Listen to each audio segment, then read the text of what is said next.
अस्सलाम वालेकुम। तैयब आपने ज्वाइन कर लिया, बाकियों का भी वेट कर लेते हैं। क्लास सेशन को थोड़ा सा अभी चलाएंगे कुछ देर के लिए, उसके बाद देन आज हमारा क्विज़ भी है, तो उसके लिए भी मैं थोड़ी अनाउंसमेंट कर दूंगा कुछ देर में। Alright, let's start. I hope सब तक मेरी आवाज़ क्लियरली आ रही होगी। So like I had said earlier के there will be a quiz in this class as well. अगर आप जाकर एलएमएस के ऊपर आई थिंक अभी देखें, मैं भी आपके साथ साथ देख लेता हूँ, आप जाकर कंफर्म कर लें। There will be the quiz will start at around 5:45 sorry 6:45 6:45 पे हमारा क्विज़ स्टार्ट होगा और आधे घंटे का क्विज़ होगा जो कि 7:15 पर ख़त्म होगा और 15 मिनट आपको अटैम्प्ट के लिए मिलेंगे। सो मूविंग ऑन, हम वहीं से बात स्टार्ट करते हैं जहाँ पर हमने लास्ट क्लास में बात छोड़ी थी। एक क्विक रिकैप आपको मैं दे देता हूँ, उसके बाद हम बात को कंटिन्यू करते हैं कि वी सेट के देयर कैन बी फंक्शंस और उन फंक्शन के अंदर क्या क्या प्रॉपर्टीज़ होती हैं। Let me remind you, this is the return type of the function. हमने कहा कि एक रिटर्न टाइप होगी और रिटर्न टाइप फंक्शन की हम पहले लिखते हैं फंक्शन के नाम से। और रिटर्न टाइप लिखना क्यों लाजमी है? अगर आप ये चाह रहे हो कि आपका फंक्शन किसी तरह की चीज़ रिटर्न करे, अगर आप ये चाहते हो कि आपका फंक्शन इंटीजर रिटर्न करे, कैरेक्टर रिटर्न करे या इस तरह की कोई भी चीज़ रिटर्न करे, तो आप वो यहाँ पर लिखोगे। उस बहस पे हम आज बात करेंगे। लेकिन अगर आप चाहते हो कि आपका फंक्शन कुछ भी रिटर्न ना करे, बस वो अपना काम कर दे और मुझे कुछ ना दे, वापस कोई वैल्यू ना दे, कोई वेरिएबल ना दे, तो इस पर्टिकुलर सिचुएशन के अंदर आप अपने फंक्शन की रिटर्न टाइप वॉइड लिखते हो, VOID, वॉइड। इसका मतलब है कि फंक्शन कुछ रिटर्न नहीं करेगा, फंक्शन ने बस अपना काम करना है। जो आपने ब्लॉक में लिखा है सिर्फ वो काम होगा, इसके अलावा फंक्शन ने आपको कुछ वापस रिटर्न नहीं करना। फिर उसके बाद हम देखते हैं कि फंक्शन के नाम के आगे आप पैरेंथेसिस लगाते हैं और वो पैरेंथेसिस आप खाली छोड़ देते हैं अगर आप ये चाह रहे हो कि आपने फंक्शन को भी कोई इनपुट नहीं देना। लेकिन अगर आप कोई इनपुट देना चाहो फंक्शन को, तो आप उस इनपुट को इस तरह के वेरिएबल बनाकर दे सकते हो। यानी आप ब्रैकेट के अंदर अगर आपने एक कैरेक्टर टाइप का वेरिएबल VAR बना दिया, तो इसका मतलब है कि मैं दैट को जब भी कॉल करूँगा, दैट को जब भी कहूँगा कि आपने आपने जो है वो फंक्शन को एग्जीक्यूट करना है, तो मैं उसको कोई ना कोई इनपुट दूंगा। कॉल करते ही मैं इसको क्या कहूँगा, मैं इसको एक वेरिएबल दूंगा जिसकी टाइप कैरेक्टर होनी चाहिए। जिस तरह यहाँ मैं दैट को कॉल कर रहा हूँ तो मैं क्या दे रहा हूँ, एक कैरेक्टर चीज़ दे रहा हूँ। यहाँ से भी एक कैरेक्टर चीज़ जा रही है। अगर आप सिर्फ वेरिएबल लिख देते हो यहाँ पे, तो उस वेरिएबल की कैरेक्टर वैल्यू चली जाएगी। अगर आप सिंपल लिख देते हो एक्स की वैल्यू है 13, तो अब 13 नहीं जाएगा बल्कि उसकी कैरेक्टर वैल्यू VAR में सेव हो जाएगी। इसी तरह अगर आप एडिशन के फंक्शन की बात करते हो, तो जब आपने AB को यहाँ पर भेजा तो ऑब्वियसली A नहीं जा रहा, A की वैल्यू चली जाएगी Q में, P की वैल्यू चली जाएगी W में। यानी एक तरह से आपने मेन से वैल्यू भेज दी Q और W को, एक एडिशन के फंक्शन को, और उसने अपना कोई काम किया और उसने रिटर्न कुछ नहीं किया आपको। यहाँ तक हम बात कर चुके थे। आ जाते हैं हम रिटर्न वैल्यू के ऊपर। कैसे हम एक वैल्यू रिटर्न करवा सकते हैं किसी भी फंक्शन से। लेट सपोज एडिशन का जो फंक्शन है, मैं इसकी बात करता हूँ। अगर मैं ये चाहता हूँ कि एडिशन मुझे कोई वैल्यू रिटर्न करे, क्या रिटर्न करना चाहूँगा मैं? लेट सपोज उस पर नहीं जाते हम कि हमने क्या रिटर्न करना चाहना है, क्या किस चीज़ की ज़्यादा वैल्यू है, बल्कि लेट सपोज कि मैं चाह रहा हूँ कि एडिशन जब अपना काम पूरा कर दे तो वो मुझे रिटर्न कर दे 5, नंबर 5। तो मैं बस आखिर में, फंक्शन के आखिर में मैं ये लिखूंगा कि रिटर्न 5, दैट्स इट। अब इस फंक्शन का काम क्या है? इस फंक्शन का काम ये है कि एडिशन का काम, एडिशन के फंक्शन के अंदर जो जो काम है वो सारे करेगा, और जाने से पहले आखिरी काम रिटर्न 5 करेगा।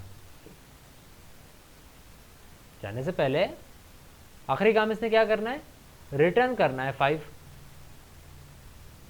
यानी कि ये जो 5 होगा जिसकी वैल्यू कंप्यूटर को पता है, ये रिटर्न कर देगा।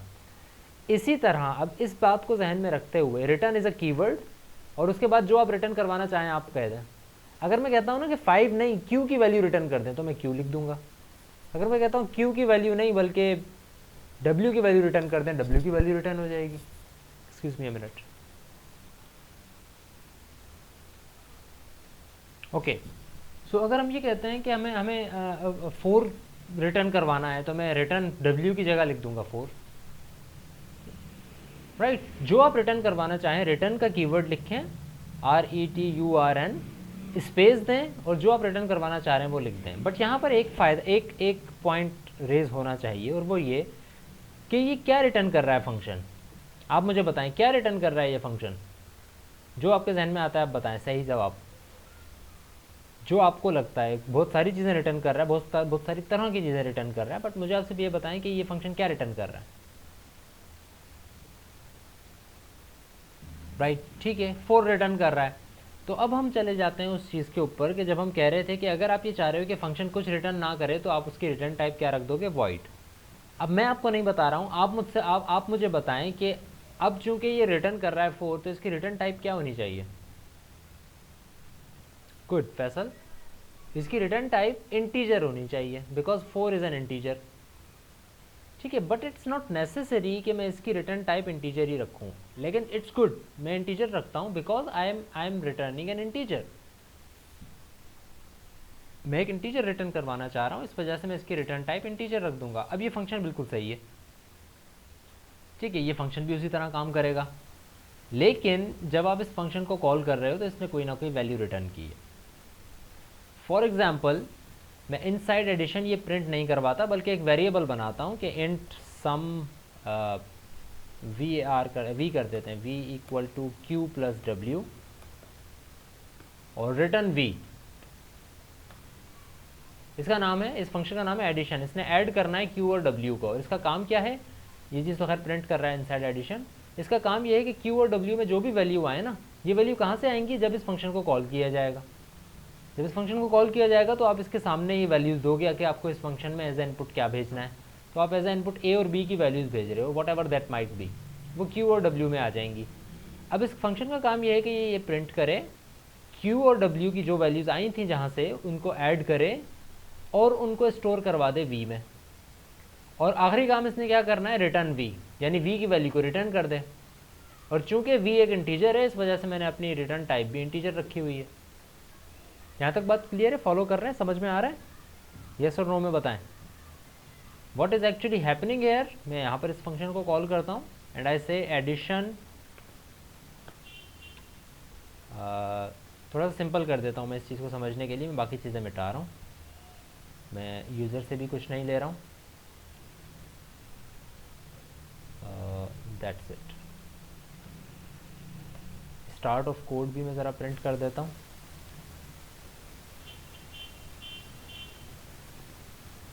ठीक है जी,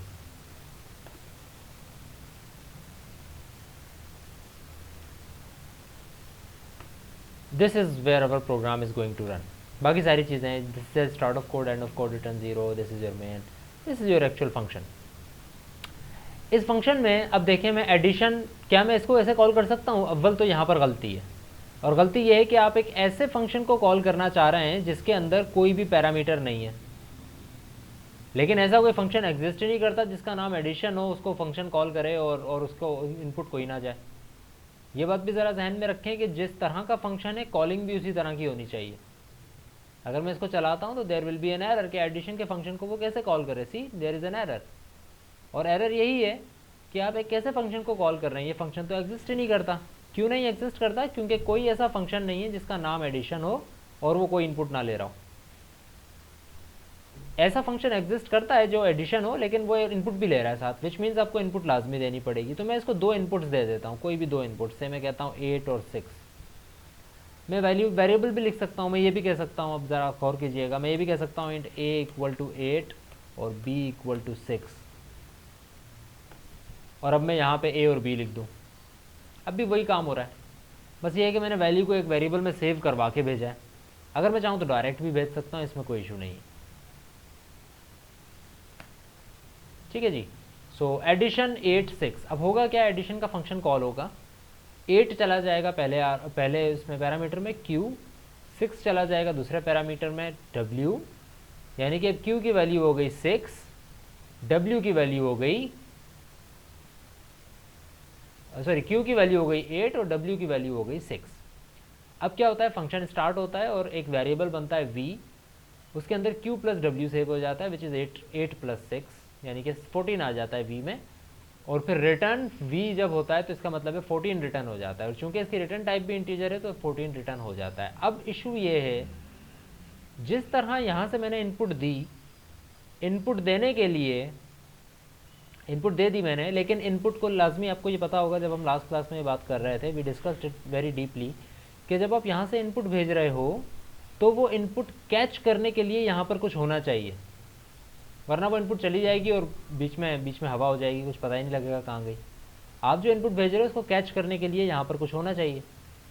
इसी तरह यहाँ से फंक्शन अगर कोई चीज़ रिटर्न कर रहा है तो फिर वहाँ पर कोई चीज़ कैच करने वाला होना चाहिए। फंक्शन यहाँ से कॉल किया ना, इस बंदे ने, इस पूरे ब्लॉक ऑफ कोड ने एक सर्टन स्टेटमेंट पे आके इस एडिशन को कॉल कर दिया और कहा कि आप ये काम करें। ठीक है, उसने ये काम किया, उसके पास एक रिजल्ट आ गया, अब वो रिटर्न कर रहा है। आप उस रिटर्न को कहाँ रखेंगे? आपका तो कोड एंड ऑफ कोड हो जाएगा ना, आपने उसको प्रिंट किया ना आपने उसको कहीं सेव किया।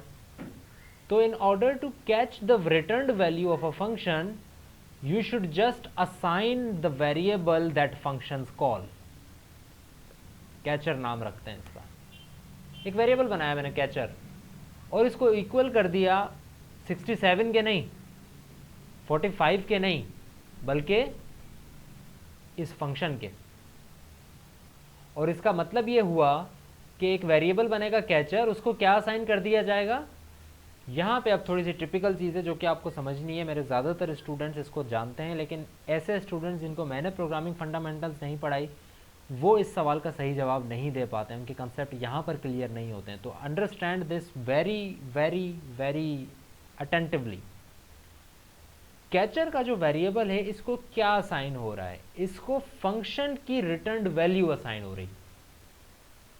अब भी काम वही होगा कि स्टार्ट ऑफ द कोड होगा और उसके बाद एडिशन के फंक्शन को कॉल कर दिया जाएगा, लेकिन जैसे ही इसकी कॉलिंग कंप्लीट होती है तो जो चीज़ें रिटर्न कर रहा है वो रिटर्न्ड वैल्यू इस वेरिएबल में सेव हो रही है। अगर मैं चाहूं कि मैं वेरिएबल में सेव ना करूं, तो मैं एक और काम कर सकता हूं। मैं ये कह सकता हूं कि एडिशन की जो भी वैल्यू है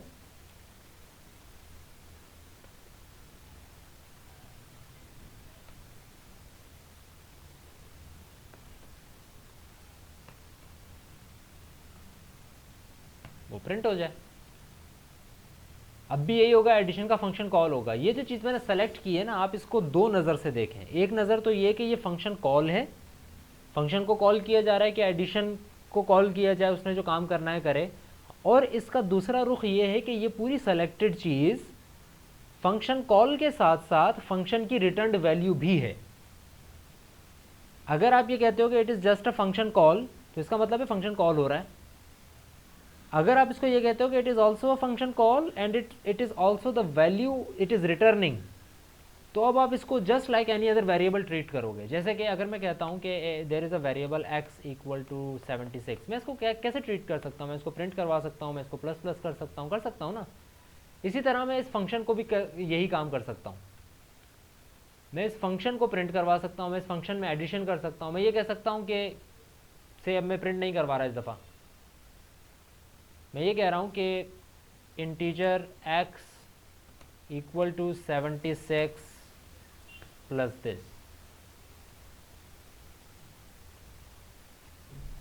तो अब क्या हो रहा है? अब ये हो रहा है कि एक वेरिएबल बनेगा x, उसके अंदर क्या स्टोर कर दिया जाएगा 76 प्लस इसकी वैल्यू। अब 76 में क्या ऐड हो रहा है?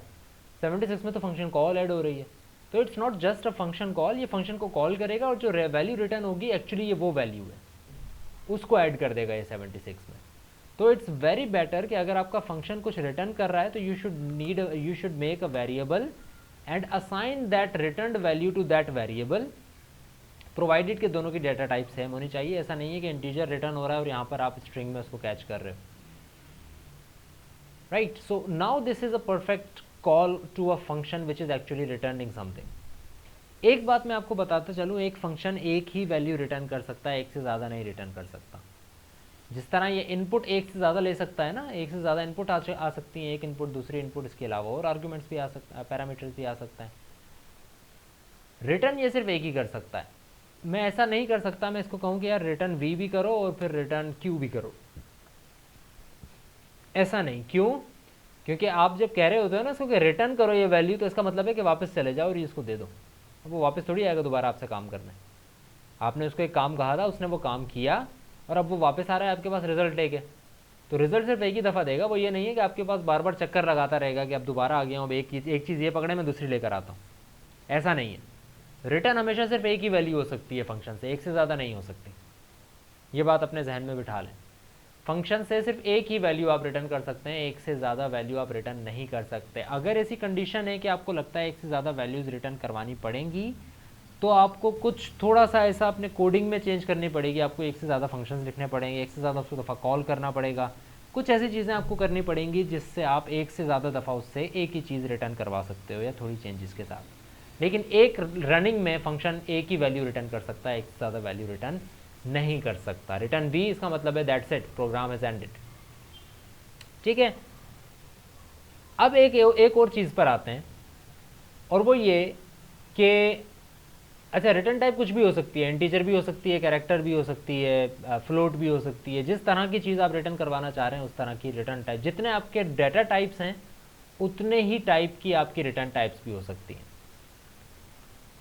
अब एक चीज़ पर आपका ज़रा मैं ध्यान लाना चाहूँगा, अब वो टाइम है जब हम वो चीज़ समझें, और वो ये है कि if you look at main, ये जो चीज़ मैंने सेलेक्ट की है, it is also a function. In its prototype, its return type is integer, its name is main, and it is not taking any arguments. अच्छा, arguments को भी पहले समझ लें। जिस तरह से हम कहते हैं ना इनपुट दे रहे हैं हम किसी फंक्शन को, तो इनपुट जब दे रहे होते हैं हम, तो उसके लिए कुछ इनपुट वेरिएबल्स बना लेते हैं, और इन वेरिएबल्स को हम कहते हैं पैरामीटर्स। वर्ड लिख रहा हूँ सिर्फ मैं यहाँ पे, इनको हम कहते हैं पैरामीटर्स। अच्छा, इनको पैरामीटर्स भी कहा जा सकता है और आर्ग्यूमेंट्स भी कहा जा सकता है। पैरामीटर्स हैं, ये फंक्शन के पैरामीटर्स हैं, ये फंक्शन के आर्ग्यूमेंट्स हैं। आमतौर पर आपको ये डेफिनेशन मिलेगी, बट यू शुड अंडरस्टैंड कि एक्चुअली आर्ग्यूमेंट है क्या और पैरामीटर क्या है। ये जो वेरिएबल्स आपने बनाए हुए हैं ना, these are parameters of the function. जो वेरिएबल आपने बनाए, these are parameters of the function. लेकिन फंक्शन कॉल करते हुए जो आप ये दो वैल्यूज भेज रहे हो ना, यहाँ से जो भेज रहे हो वैल्यूज, कैच करने वाले को हम पैरामीटर कहते हैं, जो वैल्यू जा रही होती है उसको हम कहते हैं आर्ग्यूमेंट। इन दोनों की यूजेज में कोई इतना ज़्यादा फर्क है नहीं, क्योंकि इन दोनों के यहाँ से वैल्यू जाते हुए इसमें सेव होते हुए इन दोनों चीज़ों, इन दोनों प्रोसेसेस के दरमियान कोई ज़्यादा काम हो नहीं रहा होता, इसलिए इन दोनों वर्ड्स को इंटरचेंजेबली यूज़ किया जा रहा होता है। यानी पैरामीटर को आर्गुमेंट भी कह सकते हैं, आर्गुमेंट को पैरामीटर भी कह सकते हैं। लेकिन on a very deeper level जो चीज़ आप भेज रहे हैं दैट इज़ आर्गुमेंट, और जहाँ पर वो रिसीव कर रहे हैं दोज आर पैरामीटर्स। इंटरचेंजेबली इस वजह से भी हम यूज़ कर रहे होते हैं इन दोनों वर्ड्स को, क्योंकि जितने आर्गुमेंट्स होंगे उतने ही आपको पैरामीटर भी देने पड़ेंगे। ऐसा नहीं हो सकता कि आपके आर्गुमेंट लिस्ट के अंदर 3 है वेरिएबल और पैरामीटर में 2 हैं। तो जब ये भी 2 हैं, ये भी 2 हैं, इन दोनों की डेटा टाइप भी सेम होनी चाहिए, सब चीज़ें सेम होनी चाहिए, तो हम इन दोनों का वर्ड भी आमतौर पर अलग यूज़ नहीं करते, पैरामीटर और आर्गुमेंट कुछ भी कह लेते हैं। So coming back to it, integer main, this is a function int main. Argument कोई नहीं ले रहा, पैरामीटर कोई नहीं ले रहा, इनपुट कोई नहीं आ रही इसके पास, इसने ये सर्टेन काम करना है, और ये सर्टेन काम कर देने के बाद इसने क्या करना है, return 0। Starting of the classes में हमने यही चीज़ समझी थी, और समझी नहीं थी बल्कि हमने कहा था इन चीज़ों को छोड़ देते हैं हम, एक वक्त आएगा जब हम इनको समझने के काबिल होंगे तो हम समझेंगे। अब वो वक्त है। Integer is the return type, main is the name, parenthesis के अंदर कुछ भी नहीं है, इसका मतलब है ये कोई इनपुट नहीं ले रहा और इस तरह अपना काम करेगा और रिटर्न कर देगा 0। अब सवाल ये उठता है कि ये मेन का फंक्शन कॉल कौन कर रहा है। जिस तरह एडिशन का फंक्शन ऊपर मैंने बनाया है ना, ये बेशक फंक्शन बना रहे हैं, अगर मैं इसको कॉल नहीं करूँगा तो कुछ नहीं होगा इस कोड में। फंक्शन एडिशन कभी काम ही नहीं करेगा, बना रहेगा लेकिन कभी काम नहीं करेगा, मैंने इसको कॉल ही नहीं किया कभी। अब मेन जो है, मेन बनता है और हम देखते हैं कि हम प्रोग्राम को रन करते हैं तो मेन से काम स्टार्ट होता है। Main is a function. जो आपका मेन फंक्शन है इसको कौन कॉल करता है, इसको आपका कंपाइलर कॉल करता है। जो आपकी मशीन है, जब आप इस बटन पे क्लिक करते हैं ना, इस बटन पे जब आप क्लिक करते हैं बिल्ड एंड रन वाले बटन पे, तो प्रोसेसर का काम ये है कि वो अब एग्जीक्यूट करता है मेन, वो कॉल करता है मेन फंक्शन को कि भाई आपको काम जो बताया गया है वो काम करना स्टार्ट करें। तो मेन अपना काम स्टार्ट करता है। तो जब भी आप इस बटन पर को प्रेस करते हैं तो मेन से स्टार्ट होता है। इसी वजह से आपके प्रोग्राम में बेशक 10 या 20 फंक्शंस एग्जिस्ट करें, लेकिन काम हमेशा मेन से ही स्टार्ट होता है। क्यों? क्योंकि प्रोसेसर के पास ये नोटेड है कि उसने जब कॉल करना है तो किसको कॉल करना है, मेन को। वो हमेशा पहले मेन को कॉल करेगा। अब मेन का काम है कि वो कौन कौन से फंक्शंस को और कॉल करना चाह रहा है। मेन चाहता है एडिशन को कॉल करे, मेन चाहता है दैट को कॉल करे, मेन चाहता है किसी और फंक्शन को कॉल करे, करता रहे। ठीक है जी। सो अभी तक के जितने कंसेप्ट हमने देखे हैं उन सब कंसेप्ट को अच्छी तरह आपने समझना है, not just later in the week, but अभी ही आपके क्विज में भी अभी भी जितनी हमने चीज़ें पढ़ी ना रिटर्न से रिलेटेड, इससे रिलेटेड भी मैंने 1-2 क्वेश्चंस ऐड किए हैं कि what kind of a value you can return, या रिटर्न इज़ अ कीवर्ड, इस तरह के क्वेश्चंस हैं कि आप रिटर्न कर रहे होते हो एक value. So that's about it I think from today's class.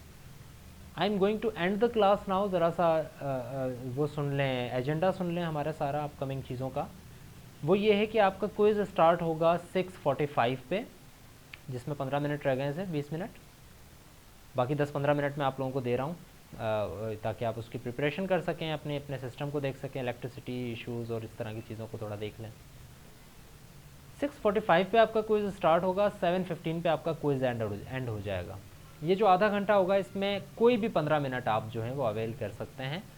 आप अपने क्विज़ का अटैम्प्ट जो है वो सिर्फ एक ही दे सकते हैं और एक अटैम्प्ट 15 मिनट का है। आप 15 मिनट तक क्विज़ को स्टार्ट करने के बाद स्टॉप करने से पहले 15 मिनट गुजार सकते हैं। उसमें चाहे सिर्फ आप एक क्वेश्चन सॉल्व करें या 10 करें। दूसरी बात ये कि क्विज़ ख़त्म जैसा ही होगा 7:15, यू नो कि हमारी क्लास भी, चूँकि हम थोड़ा गैप करते हैं तो 10-15 मिनट हम स्टार्टिंग में ही ख़त्म कर देते हैं अपनी क्लास को। तो 7:15 पे जैसे ही आपका क्विज़ ख़त्म होगा, we will not rejoin our class, the class is now ending. हमारी क्लास अभी ख़त्म हो रही है और हम अब नेक्स्ट वीक क्लास स्टार्ट करेंगे, जब भी हमारी रेगुलर क्लास होगी वेडनेसडे को। This is the last session of this week and now I am ending the class. Attendance का स्क्रीनशॉट मुझे काइंडली भेज दें। कोई क्वेश्चन, कोई क्यूरी वगैरह है तो वो मुझे भेज दें बेशक। अभी मैं 1-2 मिनट अभी हूँ क्लास के अंदर। उसके बाद जो है the class will be ended and you will have to prepare for the quiz and 5:45 to 7:15 आप क्विज़ करेंगे and that will be it. So I'm still here if you want to ask any question or anything you want me to repeat or something जो कि आपको समझ ना आई हो, I can repeat it. Otherwise the class is dismissed. Thank you very much.